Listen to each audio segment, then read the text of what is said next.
I'm joined alongside ASU men's basketball head coach Bobby Hurley. Coach, thank you so much for taking the time and spending with me today. No problem. So, Coach, you had an incredible season, a very special one. You had a great group of guys, and they battled until the very last seconds in Denver against TCU. What are you most proud of from this season? Well, we had some really good moments, starting early in the season with our championship up in Brooklyn to play at the Nets facility there, and to go out and beat VCU in Michigan, and the way we impressively won that game, and to see the guys play that well, and win a championship early was great. From there we transitioned into league play and got off to a really good start. Just remember that big game here versus UCLA when we were 15-3 and they were undefeated, and it was kind of for first place. So it was kind of a culmination of like where we had gone and how far we had gotten. Unfortunately, that game didn't go our way, and then we persevered through some struggle in the middle. But I think we really found ourselves late in the year, and we're able to, with our backs against the wall, with the NCAA tournament bubble looming, we're able to win at Arizona, win a couple of games in the Pac-12 tournament, and then get a chance to play in the NCAA tournament. It was pretty special because that was one of our goals for this team, and for us to be that dominant versus Nevada. I was really proud of how the guys performed in that game. And then, we played a winning game in the last game of our season versus TCU, and unfortunately, we needed to make one or two more plays, and it didn't go our way. But overall, 23 wins, and I think we took a big step this year. And you've been at the helm of this program since 2015. You just recently got your contract extension. How excited were you when you heard the news? Well, I mean, Arizona State means a lot to me, and it was, I had 2 years as a head coach at Buffalo, and that's where I got started as a head coach. But this feels like home for me. I've created a lot of memories here, relationships, coached a lot of guys that are playing all over the world right now. And I want to be there for them when their seasons end and they want to come back and share. So, and I like the direction we're going. We got some guys to build with, and we've been very aggressive in the portal and with other recruiting, and so I like where the program is right now. Now, of course, we have to talk about the Final Four. You were able to see your brother, Dan Hurley, the head coach of UConn men's basketball, win that championship. Take me through the emotions of watching him, confetti coming down, holding that trophy up in the air. Yeah, it's crazy how everything happens. We had a heartbreaking loss to TCU, but my brother was starting to get on a roll, winning those two games against Iona and St. Mary's. And then our season ended, so to be able to even go to Vegas and see him, play so dominantly versus Arkansas and Gonzaga, and to know he was going to a Final Four, because I did it as a player, so I understand and feel how special that is to do it.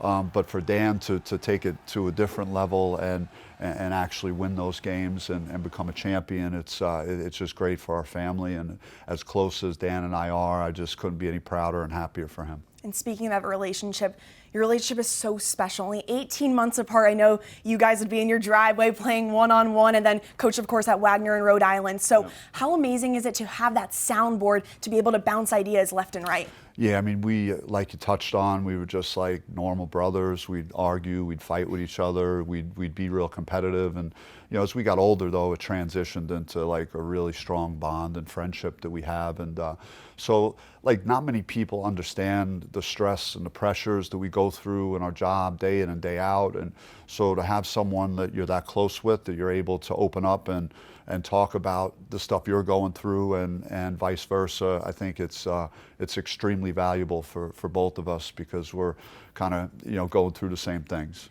Now, I know you must have countless memories sitting on a couch watching basketball with your dad. You learned the game with your dad right there. So what is one of the biggest pieces of advice he has given you that you've taken with you in your journey? Yeah, my dad is just special, at what he does, and there's very few people that are as good at coaching basketball as he was. But it was more than that to him. It was about caring about the kids and trying to help get kids to college. And he was like a father figure for a lot of the guys he coached. So I think that's important to me. It's not just transactional here. It's personal. There's relationships you want to build with your players. You want to help them as much as possible. But certainly, from what I learned from my dad, was that he was always trying to learn and get better. And I feel like you're constantly evolving and changing as a coach. Even as you get older, you have to be open to new ideas, new concepts, and things that could help you become a better coach. And he was always that way, and I hope to continue to try and strive to do that. And as far as my competitive drive is really strong, and I think a lot of that comes from how I was brought up and being around my dad and watching him operate like that for years and years. Those family ties continue here at ASU. You coach your own son, Bobby Jr.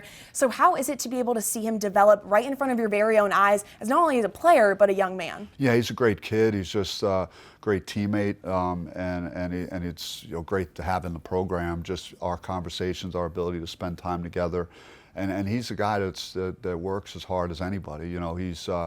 He gets after it in the weight room. He's great in practice, and he's working on his game on his own. So he's in the gym, and so it's good to have players like that feel like those characteristics are really important.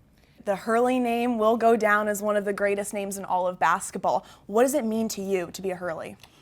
Well, I mean, it's been a great journey, and I've been blessed just to be introduced to the game at a very early age, just with my dad, and being around it my whole life. I've grown to love basketball, and I have tremendous passion for it because for what it means to me. And again, a lot of that derived from how I was raised and just being fortunate to be brought up in a basketball family. I want to go back to your days at Duke where you won 2 national championships. Now you're playing under Coach K. What does it mean to be able to not only have a coach like that, but how do you think it impacted your coaching style and just who you are today?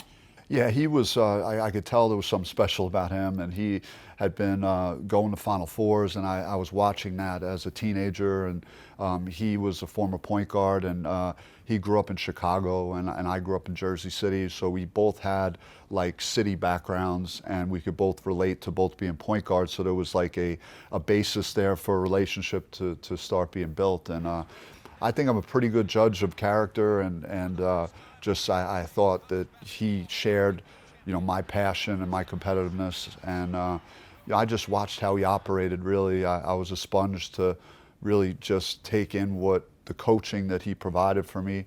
I think he truly cares, and I touched on earlier relationships, but he was the type of coach that wanted to talk to every player on the team, and he would go out of his way to do that in a non-basketball way to really get to know the person. And so he kind of always let you know that he cared about you, and so I certainly think that that's important. And I mean, I don't know if there's a better motivator that I've been around, just a guy that could make you want to kind of run through a wall just because of, you could see his passion for the game, and his messaging was really off the charts. The transfer portal, it's becoming more and more important each and every day, and I know you want to attack it hard. Yeah. So when you're looking at the portal, what attributes are you looking for to fill your current roster? Well, I mean, you want to assemble talent. You want to look at guys that are proven, and hopefully you could talk to some guys like that. And then you also look at some other guys that you might have watched in high school that are very talented, and for whatever reason it might not have quite worked out exactly the way you want. So I think it's a mixture of a lot of those things, but I think we knocked it out of the park last year in the portal, just with the 4 guys that we brought in, that 4 of them ended up starting, and they were all about winning basketball, and these were things that were discussed in the recruiting process with the Cambridge brothers, with Warren Washington, with Frankie Collins, and that's part of the reason that we won the games that we won, because those guys really cared about making winning plays. I know it may seem like it's so long until it's opening night at Desert Financial Arena, but more than anyone, time flies, and it's going to be here before we know it. So how excited are you to be back in DFA with Sun Devil fans all around cheering you on for your next season? Yeah, I mean, I think we have positive momentum, and that's after 2 tough years in COVID, I think we have that in the rearview mirror.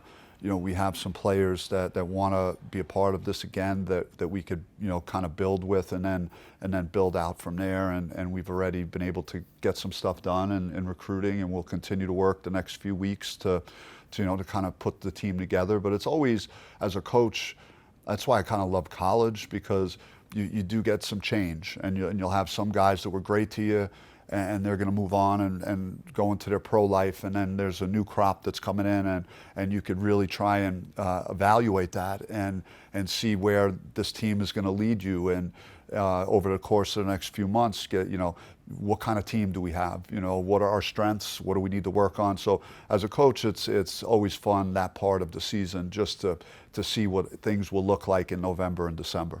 Well, Coach, thank you so much for your time. Yeah. I really appreciate it. I wish you and your team the best of luck this season. Thank you. Awesome. Good talking to you. Thank you.